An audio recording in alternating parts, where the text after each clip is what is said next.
दोस्तों, आज के ब्लॉग की शुरुआत कुछ इस तरह से हो रही है। मैंने किया है अपने नेल्स का एक्सटेंशन, तो आप जल्दी से देखो और बताओ कि ये कैसे लग रहे हैं। मैं बहुत दिनों से सोच रही थी कि अपने नेल्स का एक्सटेंशन कर लेती हूँ, बट मैं अपने लिए टाइम ही नहीं निकाल पा रही थी। तो फाइनली आज मैंने अपना नेल एक्सटेंशन कर लिया है। ये देखो मेरे रूम की हालत क्या हो रही है। इतना सारा मैसअप क्रिएट कर दिया मैंने नेल एक्सटेंशन करने के लिए। वैसे भी आज नवरात्रि का लास्ट डे है, तो मुझे इतना सारा काम था, फिर भी मैंने अपने लिए टाइम निकाल कर नेल एक्सटेंशन किया।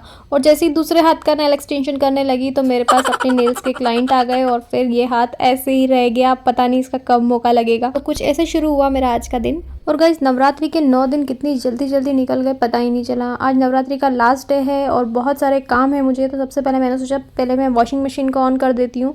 सारे जितने भी कपड़े हैं सबको डालती हूँ वॉशिंग मशीन में और फटाफट से इसको धोने लगती हूँ। तभी मुझे आवाज़ आती है डोर नॉक करने की। और जैसे ही मैंने जाकर देखा तो यहाँ खड़े थे हमारे प्यारे गुड्डू जी। और ये है हमारी बिल्डिंग के एकमेव सेक्रेटरी, जिसे मैं प्यार से गुड्डू और गुड्डा बुलाती हूँ। जब भी इसे भूख लगती है तो ये मेरा डोर नॉक करता है या फिर मुझे जोर जोर से आवाज़ें लगाता है। और अगर आप इसे खाना देने में 5 मिनट की भी देरी कर दोगे तो ये खाना खाए बिना ही चले जाता है और फिर घर पर भी नहीं आता है। अभी लगी है इसे जोर से भूख और ये मुझे लगा रहा है आवाज़ और डोर नॉक कर रहा है जोर जोर से कि जल्दी करो। और जैसे ही मैं इसे कहूँगी कि मैं लेकर आ रही हूँ खाना, तो ये पेशेंस से बैठा रहता है और वेट करता है खाना आने का। और ये हमारी बोली गई सारी बातें समझता है। ये बहुत ही प्यारा डॉग है और बहुत समझदार है। तो चलो पहले मैं इसको खाना देती हूँ, उसके बाद आगे का व्लॉग शूट करेंगे। और यहाँ पर मैं लगा रही हूँ अपना होममेड ऑयल। आज मुझे हेड वॉश करना था तो मैंने सोचा चलो इसको लगा ही लेते हैं। और ये है ना होममेड है, मैंने इसे खुद बनाया है किसी वीडियो में देखकर, बट इसकी जो स्मेल है वो बहुत ही ज़्यादा स्ट्रॉन्ग है।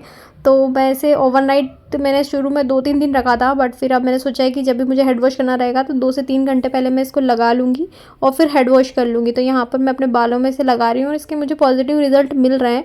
बट अभी मैं सोच रही हूँ 1 बोतल इसको यूज़ कर लेती हूँ, उसके बाद इसका रिजल्ट अच्छा हो लगा मुझे तो मैं आप लोगों को बताऊंगी कि इसकी रेमेडी क्या है। ये हेयर से रिलेटेड सारी प्रॉब्लम में वर्क करता है, लाइक हेयर फॉल है, हेयर ग्रोथ है, सब चीज़। उसके बाद मैंने अपने हेयर टाई किए और लगाया अपना all time favourite homemade face pack, जिसकी रेमेडी आपको मिल जाएगी मेरी शॉर्ट वीडियोस पे।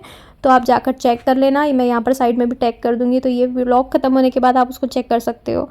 तो यहाँ पर मैं लगा रही हूँ फेस पैक और मैं हमेशा आप लोगों को रिकमेंड करती हूँ कि आप ये वाला फेस पैक ट्राई करो, क्योंकि ये सच में इसके रिज़ल्ट बहुत अच्छे होते हैं। और ये बच जाता है ना तो मैं इसे अपनी बॉडी पर भी लगा लेती हूँ, इसे हाथ पर, पैर पर, क्योंकि इससे ना सन टैनिंग भी नहीं होती है और अगर हो गई है तो वो भी रिमूव हो जाती है। और आप देखो मैंने जितना भी बचा हुआ था सारा अपनी गर्दन पर भी लगा लिया। तो मुझे इसीलिए ये फेस पैक हमेशा बहुत अच्छा लगता है और ये बहुत जल्दी से बन भी जाता है। इसको स्टोर करके भी रख सकते हैं और ये इजीली घर में अवेलेबल भी होता है। तो मैं हर टाइम यही फेस पैक लगाती हूँ। मैं कभी पार्लर नहीं जाती फेशियल कराने के लिए, क्योंकि ये पार्लर जाने से, पैसे खर्च करने से ज़्यादा अच्छा तरीका मुझे लगता है। और ये होममेड भी होता है तो स्किन को भी कोई हार्म नहीं पहुँचता है। तो ये मैं लगा कर रेडी हो गई हूँ। मैं थोड़ी सी मस्ती मजाक कर रही थी ऐसे ही। यहाँ पर मैं शूट कर रही थी अपना शॉर्ट वीडियो और ये पैक मैंने पूरी बॉडी पर लगा रखा है। तो इसको रिमूव करने के लिए मैं जा रही हूँ नहाने और फिर मिलती हूँ आपसे। और फाइनली मैं आ चुकी हूँ, नहा कर रेडी हो गई हूँ। मतलब रेडी तो नहीं हुई हूँ, अभी रेडी होना है।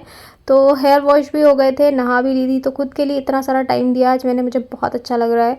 और सबसे पहले मैंने किया अपने बालों को चेक, कहीं वही स्मेल अभी भी मेरे बालों में तो नहीं है, बट थैंक गॉड नहीं थी। वैसे वो एक वॉश में ही चली जाती है और अधिकतर मुझे ही ऐसा लगता है कि स्मेल आ रही है और किसी को नहीं लगता है ऐसा। तो शायद फोबिया हो गया हो मुझे कि स्मेल आ रही है या नहीं आ रही है।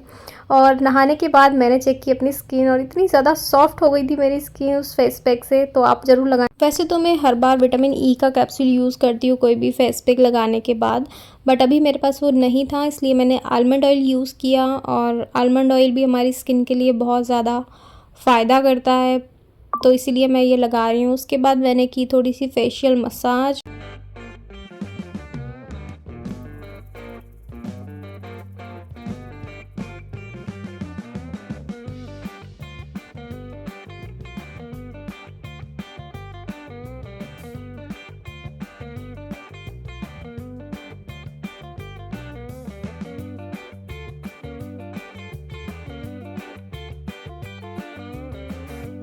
और आज है नवरात्रि का लास्ट डे, तो मैंने सोचा था आज मैं वेयर करूँगी साड़ी, बट अभी तो पूरा दिन पड़ा है और साड़ी पहनकर मुझसे कुछ होगा नहीं। इसीलिए बहुत सोचने के बाद मैंने सिलेक्ट की ये सिंपल सी रेड कलर की साड़ी, जो कि बहुत ही लाइट वेट है, बट फिर भी मैं इसे अभी नहीं पहनूंगी क्योंकि अभी पूरा दिन बचा और मुझे बहुत सारे काम है, इसलिए मैं पहनने वाली हूँ कुछ और। यहाँ पर पहनने के लिए मैंने निकाल कर रखा था कॉट सेट, बट फिर मुझे लगा कि सूट पहन लेना चाहिए और उसको रखने गई तब लगा कि नहीं यार यही पहन लेते हैं। और उसके बाद मैं गई किचन में और यहाँ पर मैंने बनाई पूड़ी और आलू की सब्जी, साथ ही में मैंने बहुत दिन से मलाई इकट्ठी करी थी तो घी बनाया। इतने में आ गया कूड़े वाला और जैसे ही मैं कूड़ा डालने के लिए आई तो बाहर मुझे एक लेडी मिली, उसने कहा उसे भूख लगी है। फिर मैं आई जल्दी से घर में और मैंने ढूंढा एक बॉक्स जिसमें मैं उसे खाना पैक करके दे सकूं। वैसे मैंने उसे कहा था कि मैं आपको एक थाली में ला कर देती हूँ, बट उसने कहा मेरे पास एक छोटी बच्ची भी है और उसके लिए मुझे रख कर ले जाना पड़ेगा, तो इसलिए मैंने ढूंढा एक बॉक्स और उस पर मैंने उसके लिए आलू की सब्जी पूड़ी पैक की और फिर उसे देकर आई। फिर मैं आ गई टेरेस पर अपने बालों को सुखाने के लिए। मैं हमेशा धूप में ही अपने बालों को सुखाती हूँ, बालों में बिल्कुल भी ड्रायर यूज़ नहीं करती हूँ क्योंकि उससे भी बाल बहुत ज़्यादा डैमेज हो जाते हैं। तो मैं बिल्कुल भी ड्रायर यूज़ नहीं करती अपने बालों को सुखाने के लिए। और फिर यहाँ पर मेरे जो बाल हैं अच्छे से ड्राई हो गए थे तो मैंने सोचा चलो अब नीचे चलते हैं, मुझे भूख भी लगी थी। तो फिर नीचे जाकर मैंने खाया खाना और उसके बाद पूरा किचन को क्लीन किया। उसके बाद मुझे जाना था मार्केट क्योंकि मुझे चाहिए थे कन्या भोज वाले छोटे छोटे बॉक्सेस जो मैं वहाँ से लेकर आई। तो शाम को मैंने वेयर की थी ये साड़ी क्योंकि हम जाने वाले थे शीतला माता मंदिर और उसी के लिए मैं रेडी हो चुकी थी। और साथ ही में मैंने बनाया था हलवा क्योंकि यहाँ पर मैं कन्या भोज तो नहीं करा पाई, तो मैंने सोचा क्यों ना मंदिर चल के हम बच्चों को हलवा बांट देंगे क्योंकि लास्ट ईयर भी मुझे कन्याएं नहीं मिली थी कन्या भोज के लिए। तो इस बार मैंने डिसाइड किया था कि हम मंदिर ही चलेंगे और वहीं पर जाकर बच्चियों को प्रसाद बांटेंगे। तो यहाँ पर मैंने जल्दी जल्दी सारे डब्बों में हलवा रख दिया और हम लोग गए मंदिर के लिए। तो यहाँ पर सारे बॉक्सेस हम पैक कर चुके थे और अब हम निकलने वाले हैं मंदिर के लिए। और शाम का वक्त है तो वैसे भी ट्रैफिक बहुत ज़्यादा मिलने वाला है और नवरात्रि है तो मंदिर में भी बहुत ज़्यादा भीड़ रहेगी।